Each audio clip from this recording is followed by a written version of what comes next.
menos de 5, na verdade, né?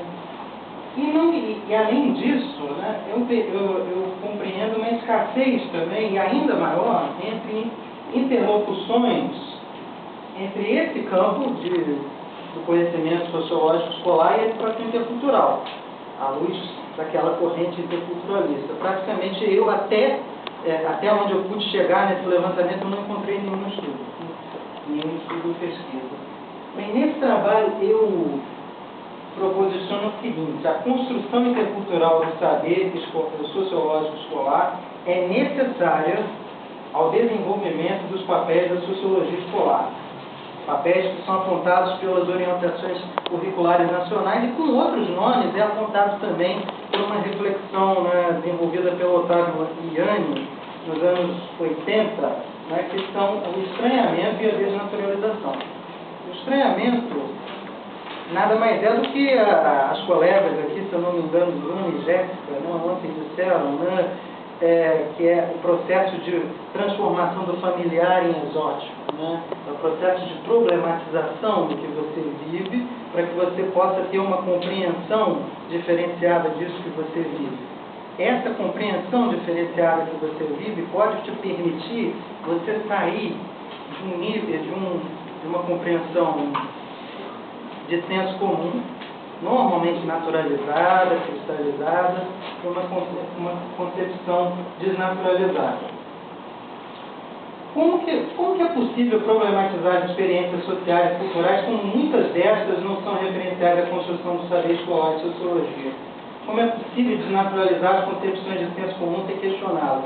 É quase um paradoxo você falar de estranhamento e desnaturalização com base em um conhecimento sociológico de origem europeia, um conhecimento sociológico que não dialoga com a nossa realidade, com a realidade dos nossos alunos, com a realidade contemporânea, enfim. Então, nesse sentido, a construção intercultural do saber sociológico escolar, ela requer 3 apostas.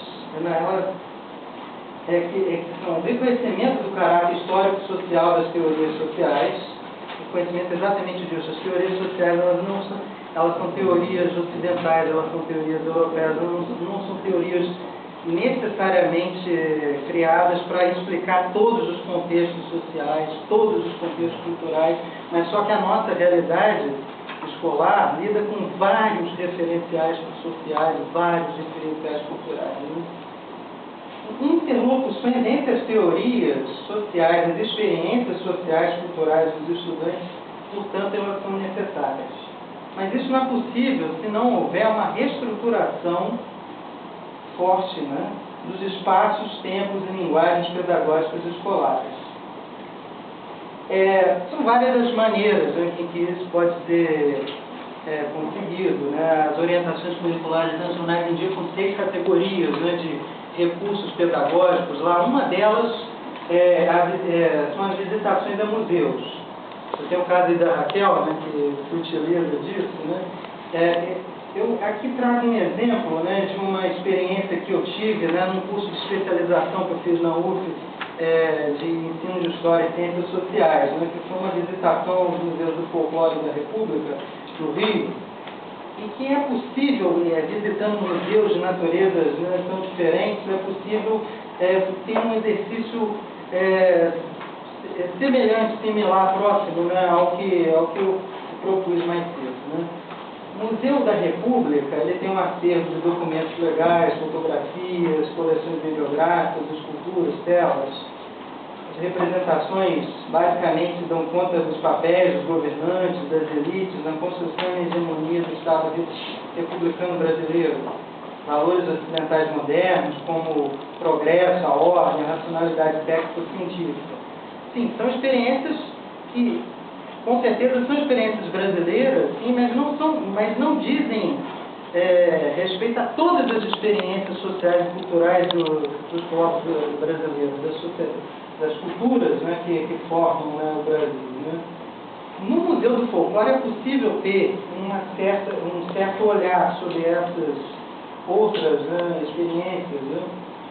através de fotografias, utensílios, itens de artesanato em geral, vestimentas, músicas populares, cordéis, que indicam, né, representam experiências sociais e culturais de várias regiões do Estado, modos de ser, de saber, de fazer. Né?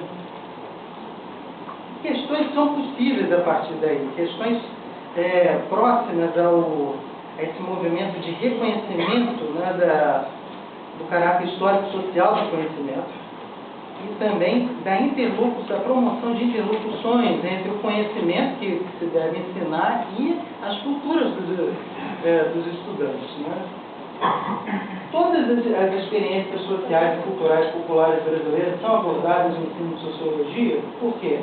Diálogo entre as teorias sociais clássicas, as referências sociais e culturais dos estudantes são incentivados no ensino de sociologia, por quê?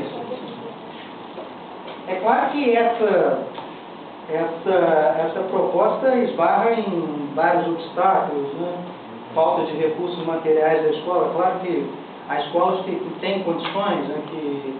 Mas há escolas e escolas no país. Né? Há escolas com poucos recursos para isso. Né? Burocratização, para que se possa, né, utilizar burocratização em excesso, né, das rotinas educacionais escolares, para que se possa utilizar diferentes expedientes, né, diferentes linguagens, né, no ensino de sociologia. Né? A indisposição da escola em questionar seus conhecimentos e práticas. A escola é monocultural, a escola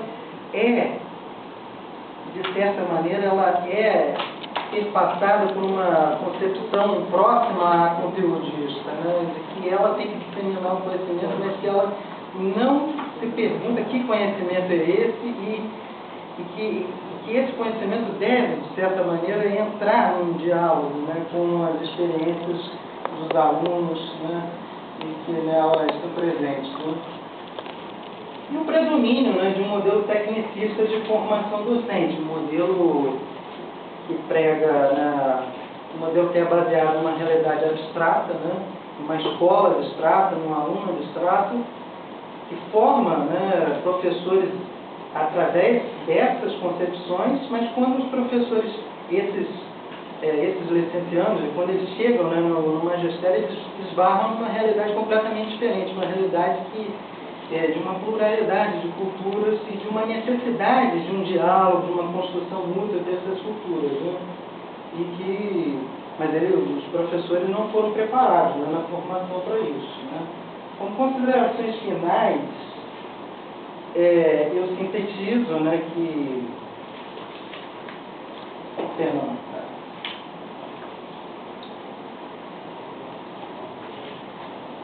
Considerações finais, eu sintetizo que a promoção da construção intercultural do conhecimento sociológico escolar, ela é necessária, né, o desenvolvimento do estranhamento, da desnaturalização, porque senão nós incorreríamos até numa contradição. Né? Como que é possível estranhar a própria realidade se a sua realidade não é enfocada no ensino? Né? Como é possível desnaturalizar, né, a sua concepção dessa realidade se você não estranha essa realidade, você não é levado a estranhar essa realidade. Né? E para isso é necessário que a escola esteja atenta a reconhecer, né, o caráter histórico e social do conhecimento, dos conhecimentos que ela deve ensinar, promover interlocuções entre esses conhecimentos e as experiências sociais e culturais dos seus estudantes, né? E aí o mais difícil, né, que é viabilizar, né, medidas de alterar, de transformar espaços, tempos, linguagens, né, pedagógicas, né, nesse sentido, né, no sentido dessa construção intercultural do conhecimento escolar. É bem verdade que há certas propostas, né? A proposta do PIBID é uma proposta que é inovadora nesse sentido, já começa a, de certa maneira, tentar, bem lá na raiz, na formação docente, a tentar promover, né, essa construção. Né? Aí eu agradeço a todos vocês. Muito obrigado.